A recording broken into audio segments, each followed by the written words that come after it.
All right, this is the City of Washington, Missouri Board of Adjustment meeting for September 22nd, 2025.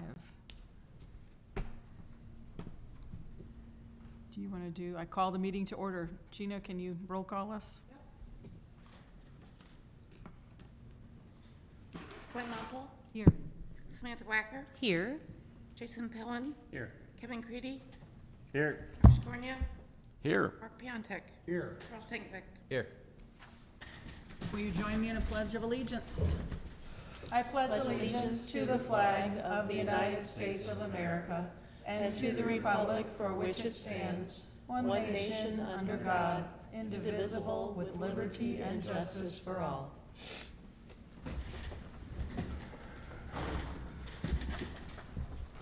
Has everyone had a shot to read the minutes from August 11th? Yep. Anybody want a motion? I'll make a motion we accept. Second. All in favor? Aye. Any opposed? All right, so approved. Tonight, we're discussing file number 25-0902. You want to read it? Or- Have it in front of me. Okay, that's all right. The applicant is requesting a variance to the city's provisions for the flood hazard reduction for Lot 1 located at 100 West 10th Street. Is anyone here to speak about the property? Applicant's not here, but I'll speak about it. So, they are basically requesting, here, I'll show you the property. So it's the factory down there off 10th Street. And you can see, I can't circle it. The pointer's over There you here. go. Here's a site plan for them. So it's down there off 10th, and that's the area in concern in red there. So you can kind of see the blue is where the 100-year floodplain is. So part of the building down there. And the lower part does touch the 100-year floodplain. They're requesting a variance from the city's code that requires it. It's highlighted here. Such enclosed areas shall be designed to automatically equalize hydrostatic flood forces on exterior walls by allowing entry and exit of floodwaters. So you have to have engineered flood openings, and then our code also requires that the lowest floor elevation be elevated to at least the base flood elevation. If it's only used for storage or parking, it's only intended to be used for storage.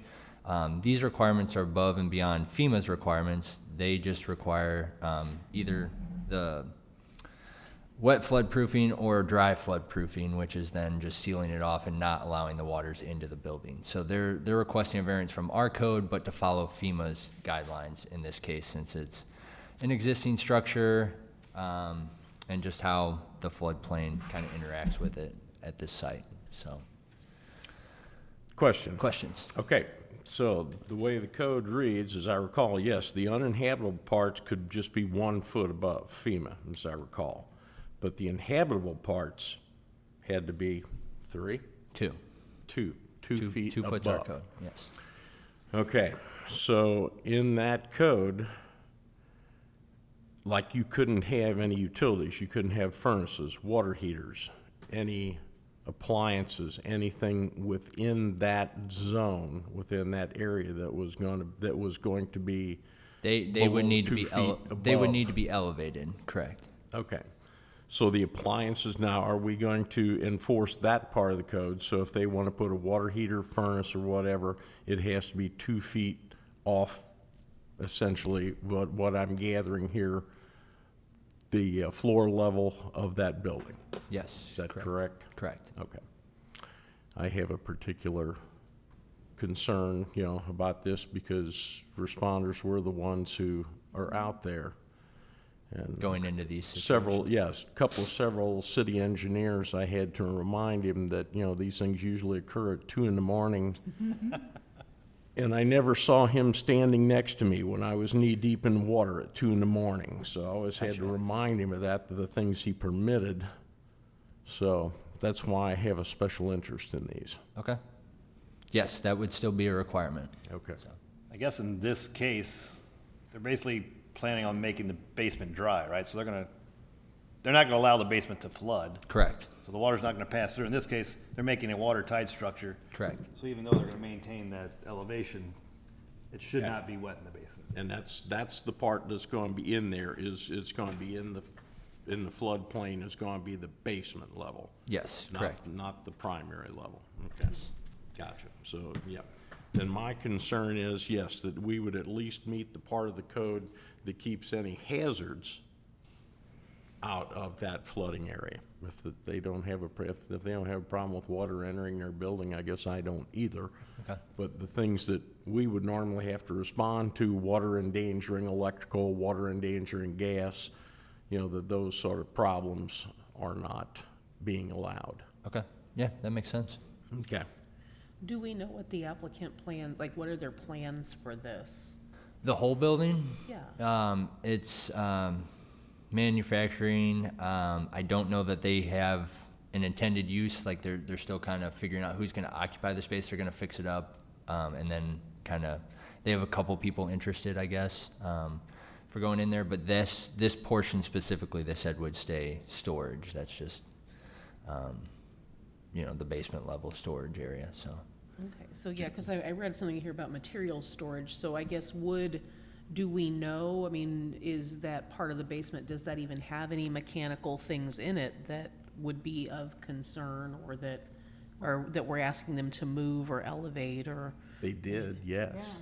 Okay, so that part of the basement did have those things in it? The manufacturing, well, I guess it was mainly storage down there. I'm trying to think. It's been a long time ago. The manufacturing was mainly on the primary level where they made transformers, et cetera, but right. there was stuff in the basement too. As far as like systems? Yeah, I don't recall. Okay, that's what I was just wondering, because I mean, how much of that, like, is there a basement under the whole thing? No, it's I think so. not a good picture. But it is towards the creek side.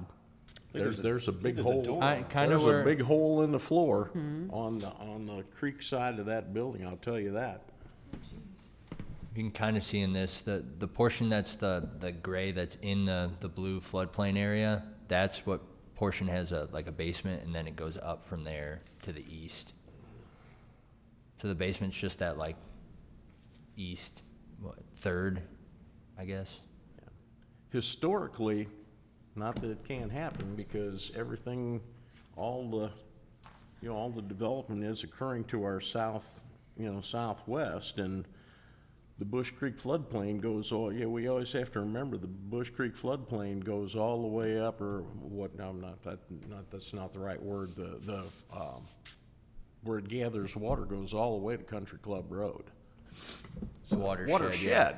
Yeah. That's the word I'm looking There you for. go. Watershed. So I mean, it has a large gathering area Yes. of water.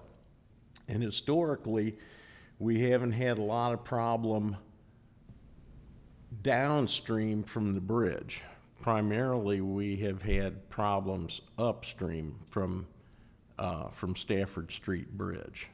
Right. So like the Hazel Sid building would get water in it, and whenever those apartment buildings were added on Stafford Street, all be their elevation a little higher, they did make sure that there's just garages on the lower level, and there's no furnaces or anything. If there are, they have to be, once again, elevated, so. But like I say, you have to believe that over time, it's gonna get worse, just because development keeps growing to our southwest. Yes. That's kind of pessimist I am.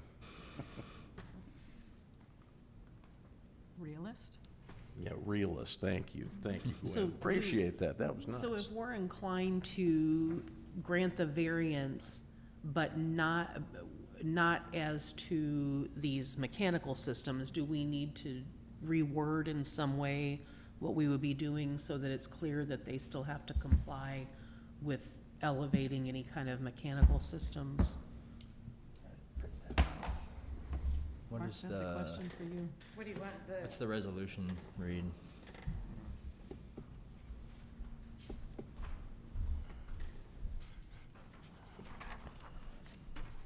I mean, I'm inclined to to vote in favor of the variance, but I agree with what Mark is saying. We need to be conscious of, not putting a furnace or a boiler or a water heater or whatever in an area that could be flooding and be hazardous to the first responders. The way I'm reading it, I mean, you're only granting a variance that the lowest floor doesn't have to be elevated to the base flood elevation, and that it doesn't have to be, have the flood openings to equalize hydrostatic That's- forces, so it doesn't say anything about. Requiring you to meet the FEMA requirements, which is the one that's on the screen now, right? So basically, we're saying you don't have to meet the city requirements, you have to meet that right there. Right, that's what I'm trying to clarify is, what are we saying in our resolution? Because if we say in the resolution, all you have to do is FEMA, then that doesn't satisfy Mark's concerns. FEMA may approve the design of the structure and its attendant utility and sanitary facilities so that the structure is watertight below the flood elevation with walls substantially impermeable to the passage of water.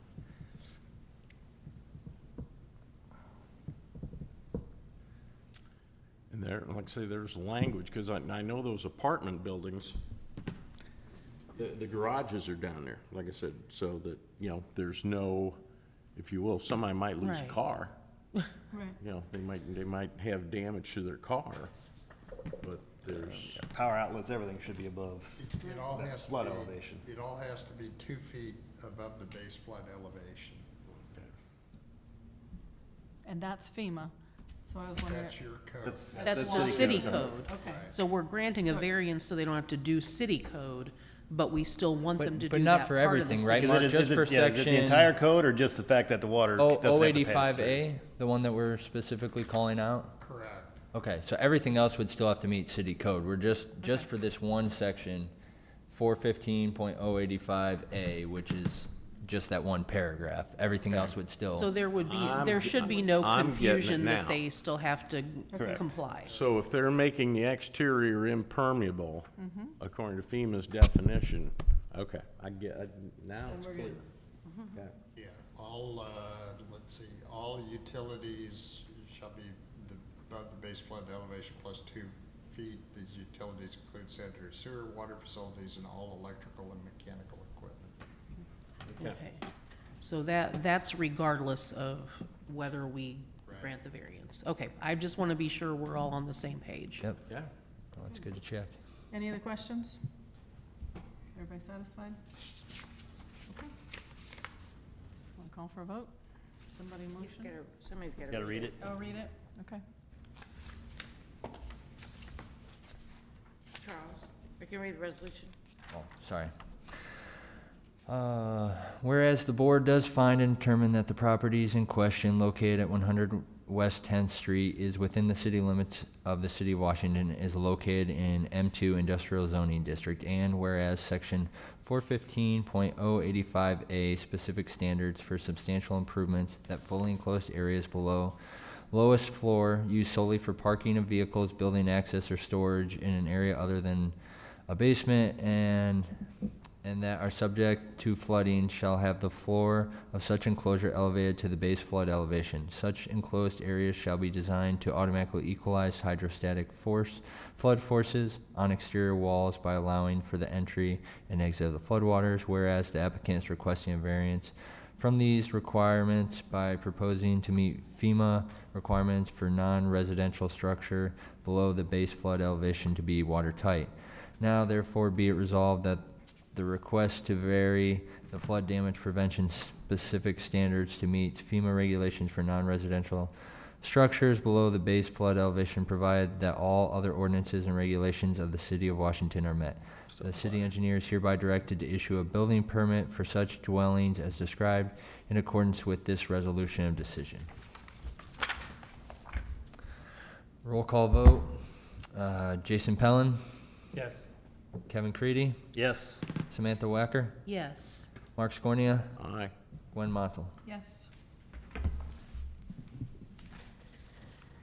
No other business? That's it. This meeting is adjourned.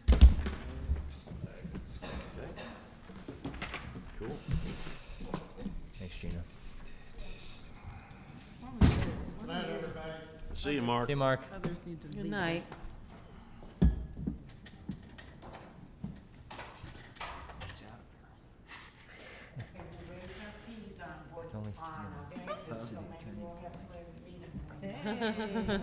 What do we raise it to?